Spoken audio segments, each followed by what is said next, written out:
Now, dito tayo sa pangatlong point. What is the official stance of the Jewish authorities? Ito na magdidetermine sa atin sa huling pagkakataon. At ebidensya, this is called evidence, hindi lang ito argument. Hindi lang ito proof. But this is evidence plus argument. Kaya ito'y proof na mali talaga ang petsa ng October 22, 1844. Once and for all, dito po masusukat kung mahal nyo ang Diyos at mahal nyo ang buhay nyo o suicidal na kayo. Harakiri, sabi nga ng mga Hapon. Kung suicidal na kayo, okay.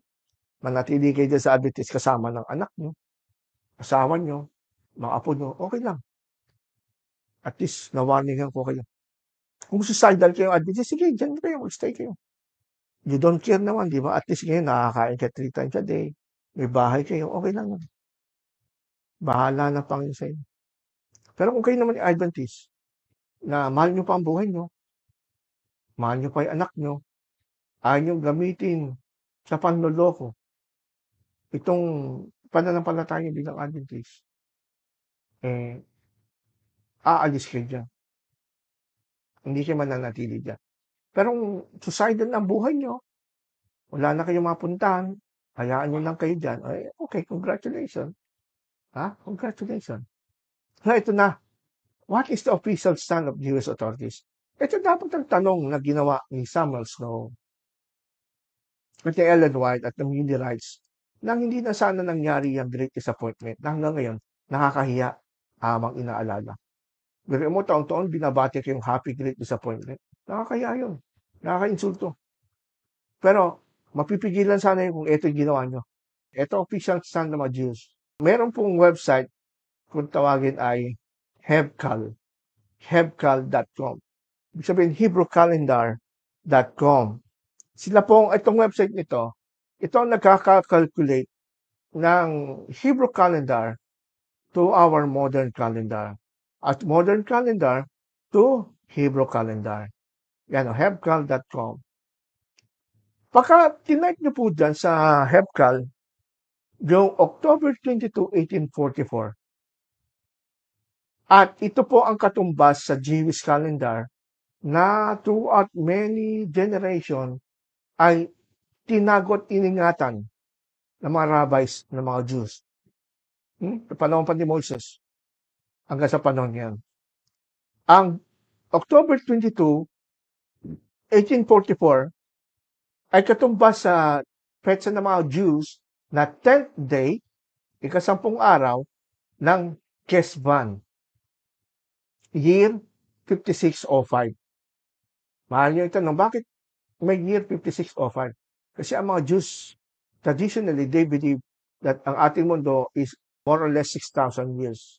Dito sa hebcal.com, October 22, 1844, after sunset is the 10th day of Kesvan, 5605.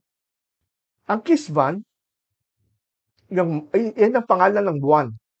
Samantalang ang Day of Atonement ng mga Jews ay Tishri. Hindi Kesvan, kundi Tishri, 10th day of 7th month. Ang Kesvan, hindi 7th month yan. Nagets nyo? Kaya dito pa lang, makita natin mga kaibigan, nagsisinungaling na kayo, mga Seventh-day Adventists. Nasasabihin nyo, nitong October 22, 1844, nung time na yon na nag-great disappointment, yun yung equivalent na katumbas sa calendar ng mga Jews na Day of Atonement. Eh, hindi naman Day of Atonement ang 10th day ng Kesvan. Nagets nyo? O dyan pa lang, kung ito lang sana sabagay, wala pang internet. Wala pang internet nung time ni Samuel Snow, kaya mapalad tayo ngayon, mga Sabadista. Mas mapalad kayo ngayon kasi may access na kayo sa internet. Madali isang click na lang, malalaman nyo kung anong tama. Ngayon, walang Sabadista siguro gumagamit nito. Kaya sige pa rin, ang Day of Atonement noong 1844, October 22. Without them knowing na may access na po tayo ngayon using the internet. Ha? Huwag niyong takpan ang mata niyo. Hmm? Huwag niyong takpan ng kahihiyan. Yes, nakakahiya. Hanggang ngayon, disappointed pa rin kayo. Kasi hindi lang event ang mali, pati yung date mali. Double disappointment.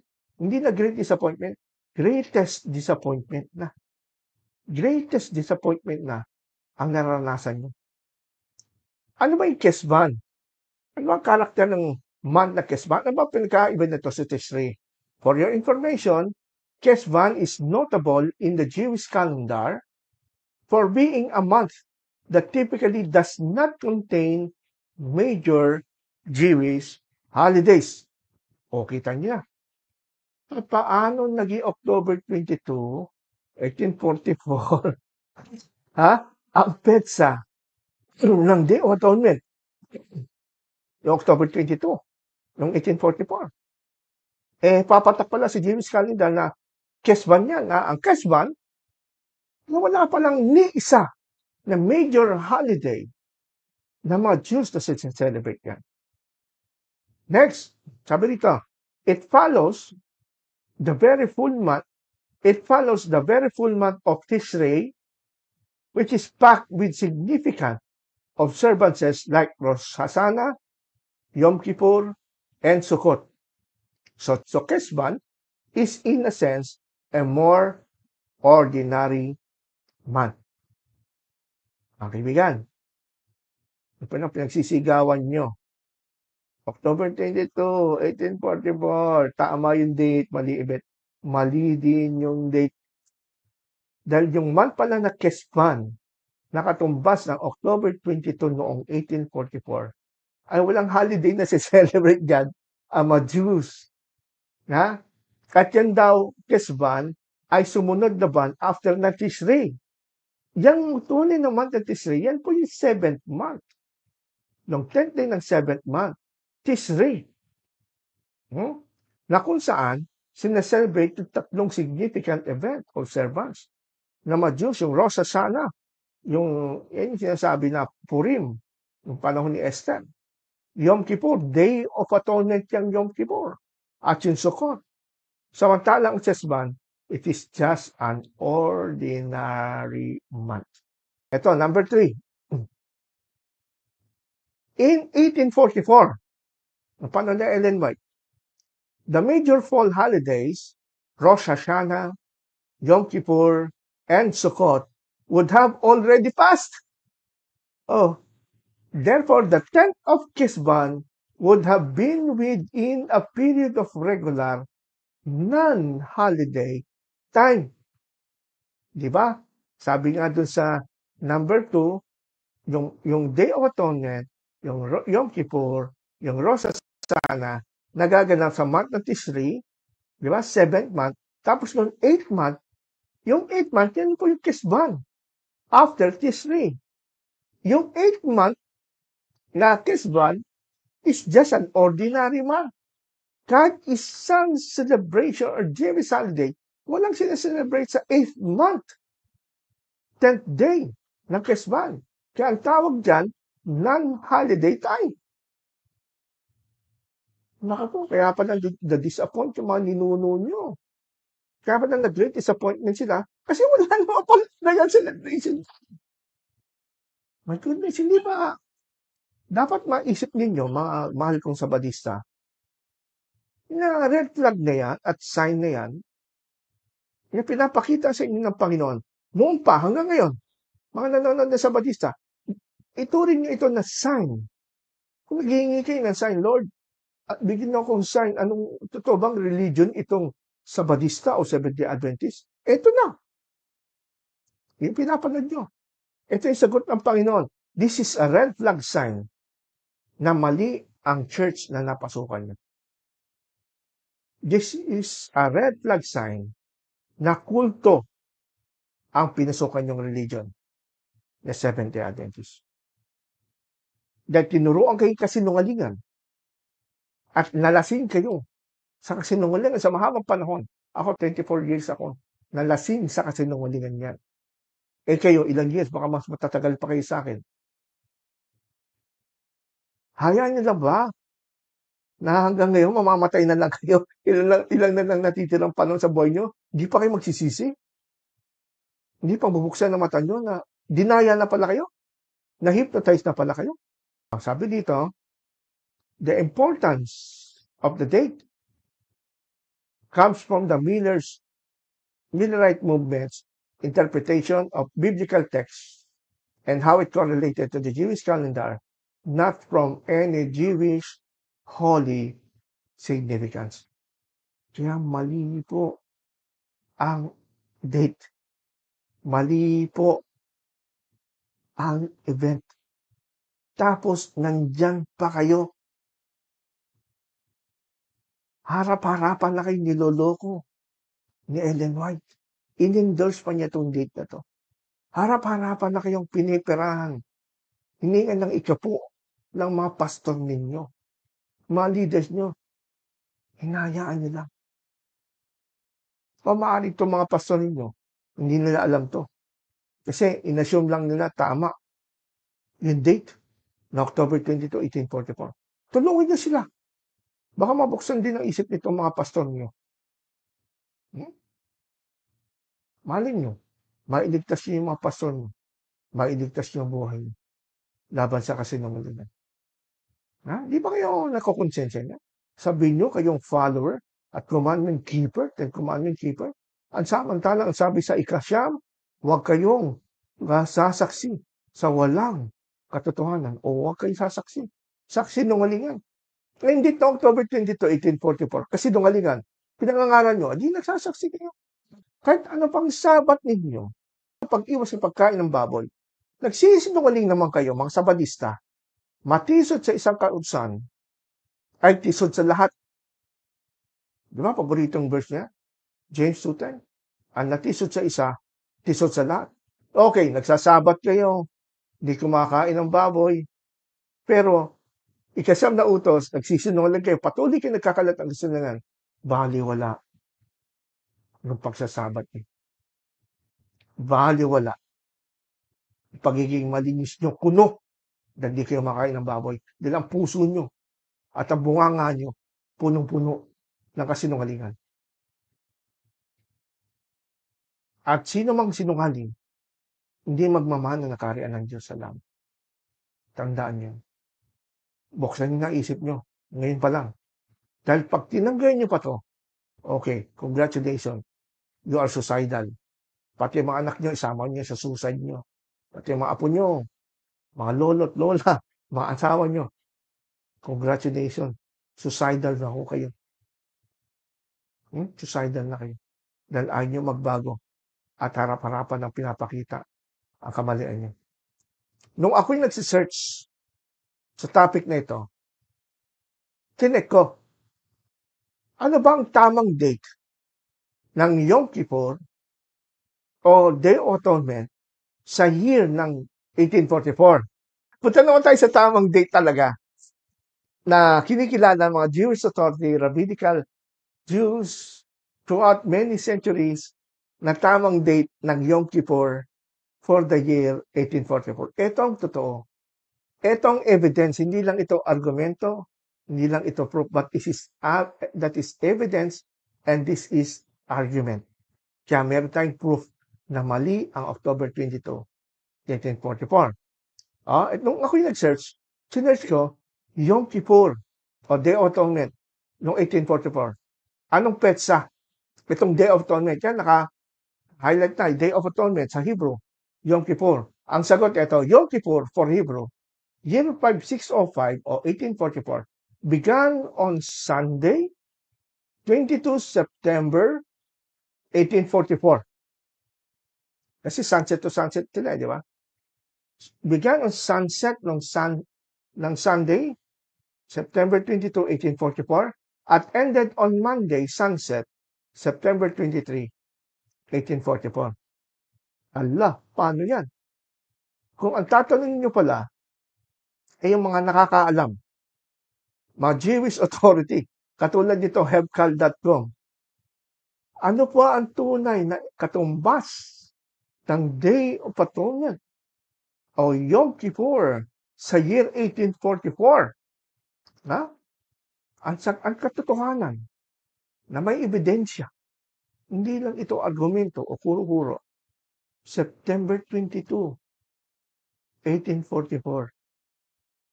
At nagtapos ng Sunday, nung Monday, sunset, September 23, 1844. Yan po ang totoong Day of Atonement. Nung panahon ni Ellen White at ng mga nag-Great Disappointment na Adventist noon, na nag-aantay at walang dumating, ay yung pala, September pa lang, nauna nang dumating. Nung September pa lang, 1 month before, bago October 22, 1844, ito ang totoong Jewish Day of Atonement. Pero ang tanong, meron bang record na nakakita ng vision dyan na si Jesus Christ ay pumasok sa most holy place? Wala! Tolero ang isip at delusyonado ay nakakita katulad ni Hiram Edson. Wala nangyari sa langit. Wala akong Day of Atonement sa heaven. October 22, mali ang event, mali ang date. Ang tamang date po ng Jewish Day of Atonement based on the historical record, historical facts, walang kuro-kuro, walang halong biro, seryosohan lang, katotohanan lang. Para sa mga naghahanap ng katotohanan, ang Day of Atonement noong 1844 ay September 22 hanggang September 23. At sa ating modern reckoning, September 23, 1844 talaga, kung gusto niya isang araw lang. Nakakalungkot, mga kaibigan. Siguro yung iba sa inyong mga Adventist, ay, ganun ba? Oo, ganun ka. Naloko kayo. Nadaya kayo. Ang tagal-tagal nyo dyan. Nagpaloko. Baaring tinakwil kayo ng magulang, no? Kagaya ko. Baaring tinanggal kayo sa trabaho dahil sa inyong pagsisikap na maging faithful sa Adventist, Sabbath keeper. Pero yung pala, kayong ang Seventh-day Adventist pala, ay isang kaharian ng mga manluloko at mga scammer. Kaya pala ang dami yung pastor dyan, kurakot. Wala silang takot na mga ikapo ay ibulsa at gamitin sa mga negosyo nila. Kasi wala naman kayong power ng Holy Spirit. May gagabay ng Holy Spirit. Puro kasinungalingan, turon. At yung propeta nyo, si Ellen White, na nag-endorse sa date na ito, ibula ang propeta. Gagabay ng Holy Spirit. Kung gusto nyo gabayan ng Holy Spirit, pakinggan nyo po itong expose yung sinasabi ko ngayon. Dahil ito'y ginagamit ng banal na Espiritu para iharap kayo sa katotohanan. Kung matigas pa rin ulo nyo, hindi nyo maiwan kasi mawalan kayo ng trabaho, baka maiwanan kayo ng pamilya nyo, maghiwalay kayo mag-asawa, it's up to you. Tandaan nyo, ang sabi ni Jesus, ang sino man, iwan sa kanyang anak, iwan sa kanyang kapatid, mag-iwan sa kanyang magulang, alang-alang sa akin, which is the way, the truth, and the life, ay gagantipalaan ng Panginoon. Pero, kung ikaw, alang-alang sa magulang, asawa, kaibigan, pakikisama, trabaho, mga kamag-anak, alang-alang sa kanya, hindi mo maiwanan ang kamalian, suicidal ka, kaibigang Adventist. At marami akong nakikitang Adventist na suicidal. Masaya lang sila kahit ngayong Happy Sabbath na artificial halata yung ngiti. Bakit? Marami kang problema Tapos dadagdagan pa nga na ito. Ngayon nga exposed na kasinungalingan kayo. Saan kayo pupunta? Mananatili kayo dyan? Okay, sige, wala akong choice. Hindi ko kayo pipilitin, pero congratulations, you are ready to die. You are going to hell. Baka sabihin nyo modern na kasi yan na calendar. O di, punta tayo sa ancient Jewish calendar. Hindi yung website, modern. Pero ito, pupunta tayo sa Jewish calendar for 100 years. 1824 to 1924, biruin mo yan. Ito yung matagal na pinablish ito ng The Jewish Publication Society of America. Nag-exist na ito sa panahon ni Ellen White at mga Adventists. Ewan ko ba't di na nabasa ni Samuel Snow ito. Kung nagtsaga lang sana sila mag-aral, hindi kayo mapapahamak, mga Adventist. Hindi kayo magogoyo. Hindi kayo ma-11. Kaso ngayon, nalaman nyo mali pala. At nagpatuloy pa rin kayo. Di, sinong mas lalong manloloko? Di kayo. Sabi nga wala naman kasi manloloko kung walang magpapaloko. Di ba? Ngayon, bakit maraming nanloloko? Kasi maraming Adventist nagpapaloko. Prayer ko, gamitin itong topic nito at programa nito para maging eye-opener sa inyo. Kasi yun lang ang gusto ko.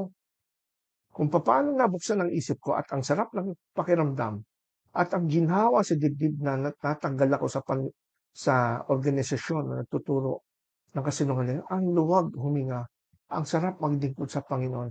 Dahil alam ko naglilingkod ako na maluwag sa puso ko.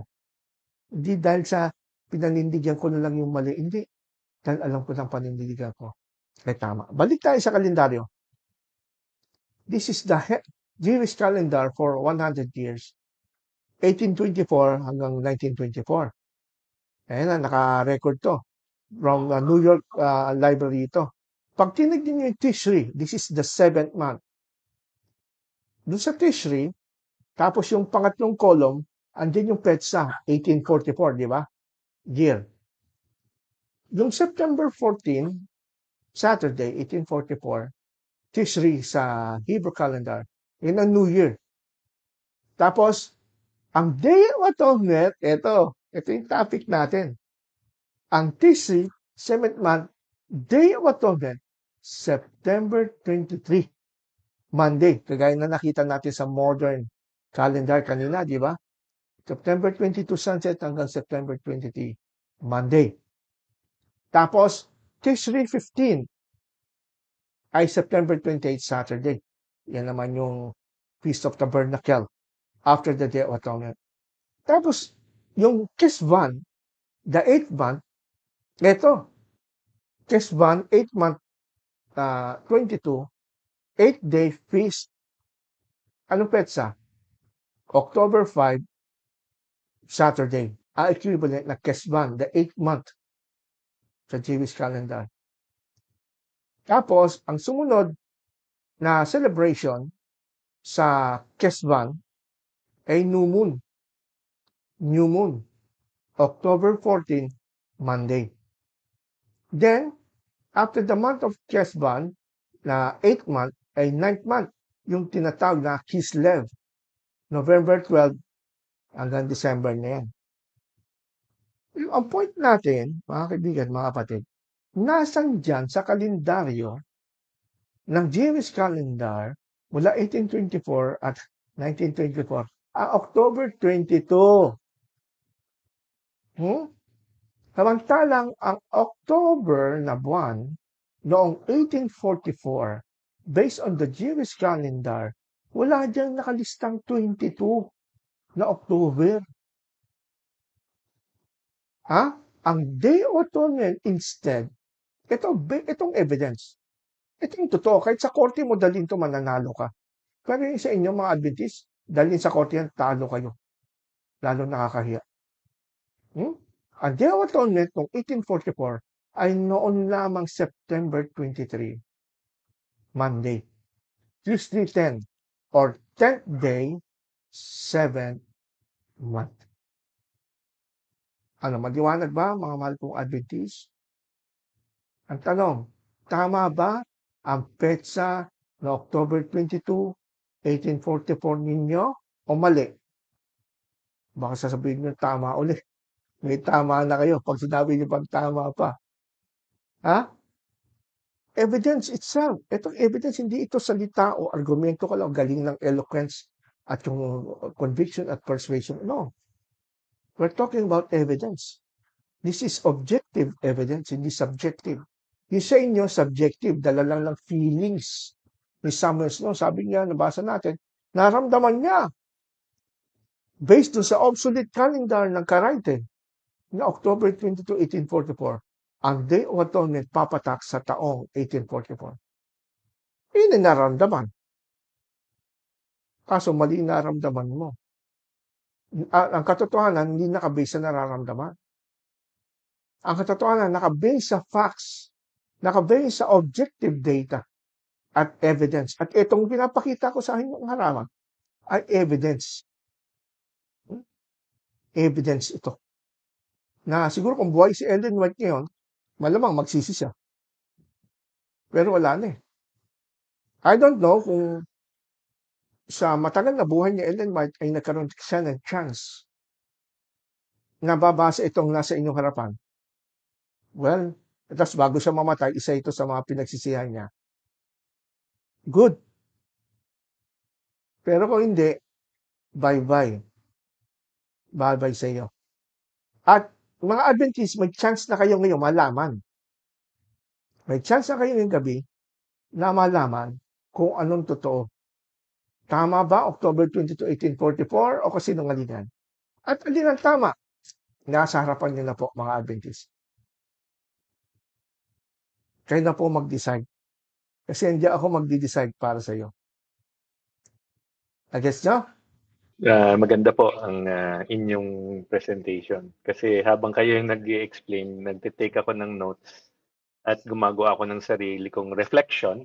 Habang nakikinig ako doon sa end part ng inyong presentation regarding doon sa Karaite Jews, nag-research pa ako. Kasi ang kainaman ngayon, yung research is just right in front of us. So, mababalidate ko yung Internet, ko yung sinasabi ninyo kung tama o gumagawa kayo ng kwento. So, based on my reflections, I have written 10 dito. No? Yung reflection ko kay Samuel Snow, malamang masipag siya mag-research, pero due to the limited information nung panahon nila, so masasabi ko pareho sila ni Isaac Wellcome na limited access to information. And of course, during that time, wala pang internet, panay libro, tapos yung mga access pa nila limited kasi syempre, unlike today, napakarami na at lalim ng researches sa archaeological societies at saka yun nga, lalo na sa Israel, sa Jerusalem. So, masasabi ko na yun yung problem pagka ang mga tao ay nagde-date setting. Kasi yun nga hindi naman kasi complete or wala namang tayong perfect na access to information.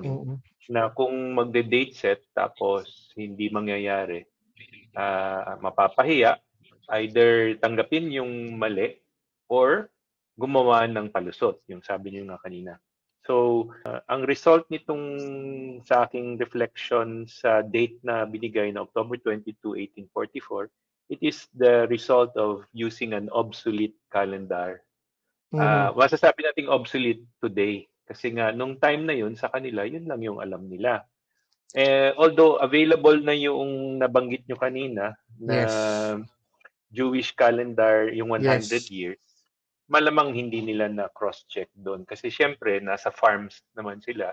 Tapos wala pang communication nung time na yun. Corresponding lang lahat. No? So malamang wala pang telepono or any means to siguro deliberate or discuss with mga scholars doon sa New York or other countries.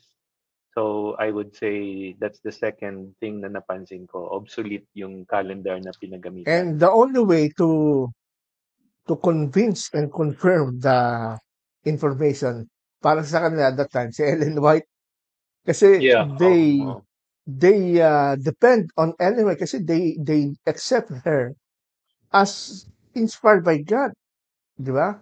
So dahil wala silang access sa mga ganyan, so siguro they thought, wow, si Ellen White ay kinakausap siya ng Holy Spirit, may mga angel, baka sabihin sa kanya totoo. Ngayon nag-claim si Ellen White by vision, di ba? Sinuportahan niya si Crosier, sinuportahan niya si Hiram Edson, may nakita, pati October 13. Kaya inassume niya ni Ellen White na tama rin itong kay Samuel Snow. And then, in-endorse ni Ellen White yung date na October 20, 1844. And if you are an Adventist that time, and you assume, and you believe and trust Ellen White, as a prophet of God, of course, you will take it for granted. You will take it. You will receive it. You will accept it. Kasi propeta Opo. siya. Hindi siya nagkakamali. Hindi siya magsasabi ng kasinungalingan. Ganon nakita ko, Well, nakita kong tsuri. Pero it's a hanggang good ngayon, actually, later on, na-correct na. Yan nga, may mga evidence lumabas. Kaya lang ngayon, mga Adventist, hindi na nag-change. Pinanindigan it's pa a rin, good kahit alam na nilang mali. it's a good defense kasi nung time na yon to save face. Kasi nga Exactly. wala namang access doon sa information. So in a way, nagamit din nila yung weakness ng critical thinking ng mga taong yon nung panahon na yon na syempre may konting superstitious belief kasi nga yung area naman nila kasi ni Ellen G. White, ano rin yan eh, dyan din nagsimula yung mga spiritista. So, Oo nga. masasabi natin na yun yung background ng mga tao and lack of education leads to itong klaseng presentation na to put credibility doon sa mga sinasabi nila na magkakaroon ngayon ng Yeah. itong propeta na sasabihin, ay sabi galing sa Diyos yan, nasa niba ng espiritu ng Diyos. Tapos syempre baback upan ng mga taong may kaya or mga kilalang matatalino Yes. at sasabihin na ano yan, propeta, just to save face. Yun ang aking reflection, no? So, yung siguro na-overlook na ngayon na-expose na ninyo is yung sa Karaite Jews na hindi sila pala traditional. May Yeah. sarili silang Hindi siya orthodox. pagbilang ng panahon. Yes. Which later on, sabi nyo nga, and na-confirm naman sa research ko dito, na bumalik sila sa traditional calendar ng mga Orthodox Jews. No? Now, siguro, nag-cross sa mind ko na kung yung mga nagre-research ng mga SDA, instead of going to looking for palusot to defend, maybe they should Oo nga. update yung research when it Yes. comes to the calendar. Yes. Kasi ang Anong purpose? setback kasi nito, yun nga, nagkakaroon ng mga splinter groups within the denomination. Kasi nagpipick and choose na sila ng information just to sustain yung belief system nila na tama sila. Which is, sa akin, it's not seeking the truth. It is basically trying to save face. And sa tingin ko, may pride na kasama. May pride kasama. Okay. Now, That's true. si Ellen G. White naman, as a person, I understand her position for endorsing yung October 22, 1844 because it is a fact na limited din yung kanyang education, background in theology, at saka syempre, wala naman siyang access to research except kung ano yung mga naririnig niya na mga ini-explain ng mga tao around her. Kasi remember, sabi niya wala siyang alam tungkol sa Bible, wala siyang alam tungkol dyan sa mga pinagsasabi ng mga taong naririnig niya pagka nagmi-meeting. Pero ang paniwala niya na tuwing nagkakaroon siya ng trance, ay doon niya naririnig ang Diyos na mismong either kino-confirm or dinideny yung mga naririnig niya. Which is, again, self-serving and very convenient to promote kung ano yung kanilang defense with regards to the great disappointment. Now, my seventh point is si O.R.L. Corsier based his belief on the cornfield theology vision. Kasi malamang, again, because of the limited access to information, hindi rin sila siguro makakonfirm doon sa mga Jews kasi I would imagine the Jews are very exclusive. Hindi sila basta-bastang nakikipag-communicate kung hindi ka Hudyo. Although probably at that time they would have, if they took only extra effort to confirm kung tama yung October 22, 1844. Nakapag-travel naman si Ellen White. Although to be fair, tama din yung October 22, 1844 based on the Karaite calendar. Pero yun nga hindi siya standard. Hindi siya standard. At hindi siya yung ginagamit ng Jerusalem when it comes... Wala pa noon, yes. Wala pa noon, wala. Oo. Pero ibig sabihin, yung historical, mas matindi yung traditional na ginagamit ng mga Orthodox Jews. Matatag yan. So, kung magpapalusot, siguro ang access lang na nakuha niya dun sa Karaite calendar, yung Karaite Jew, which eventually bumalik din sila sa traditional kasi siguro hindi Oo. nagtutugma din yung kanilang mga dates. Yes. And then my 8th point is yung sabi nyo, yung sanctuary doctrine na I think we have already covered that, is really Yeah. Antichrist at saka Antichrist anti-gospel. yan. Antichrist at saka anti-gospel, which probably we Totoo. can explain if given time.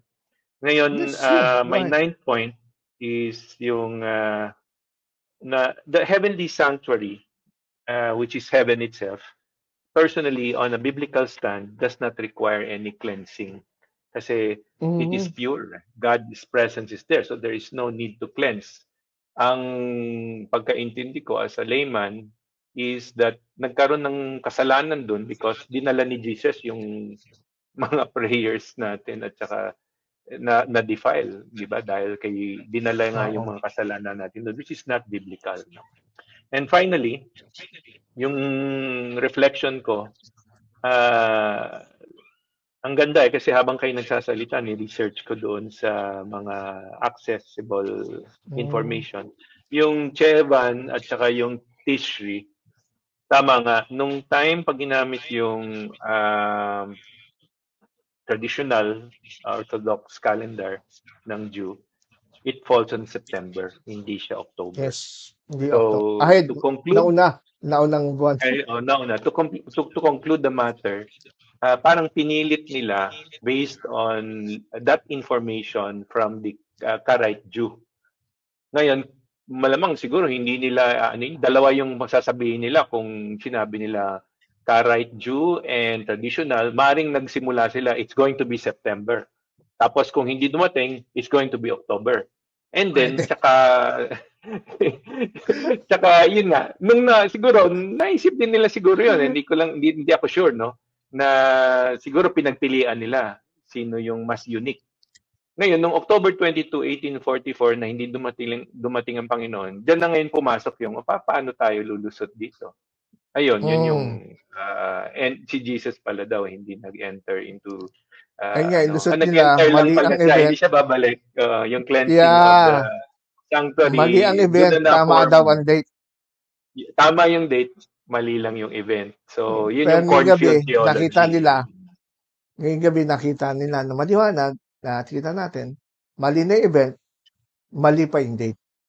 Ako po yung nagpapasalamat sa inyo kasi nga, in a very simple way, kung makikinig lang ng in detail, and of course, kung gagawa din ng research, yung mga nagre-research din yung mga nakikinig, ay ang linaw-linaw po ng paliwanag ninyo. Kasi ako, hindi naman ako theologian, kayo yung may background, experience, at saka exposure. Naintindihan ko sabi ko, tama pala yung hinala ko. So, maraming salamat, Pastor Ron. And another fruitful evening na natututo ako. And ang daling paliwanag pala ng ano yung mga pagkakamali na sana po maging tapat tayo, maging totoo, na wag nating, let's swallow our pride kung mali man tayo. And because we are here for the truth, we are not here to promote any church or denomination. Diba? We are here to promote Jesus Christ, the way, the truth, and the life. Kaya nga, it's not about Sabbath keeping that will bring you to the presence of the Father, except, sabi nga, no one comes to the Father except through Christ alone. So, in this respect, yan na yung gospel. And, di ba, very tedious lang po yung pagpapaliwanag at kailangan pakinggan. Kasi nga, masyadong malalim na people disregard these vital informations na nare-reveal ngayon to actually, overlook in defense. I mean, sinasadya nang i-overlook to defend lang na the pride of the Seventh-day Adventists. Diba? So, nakakalungkot kung ganun ang motibo ng karamihan. Pero sana hindi naman. Kaya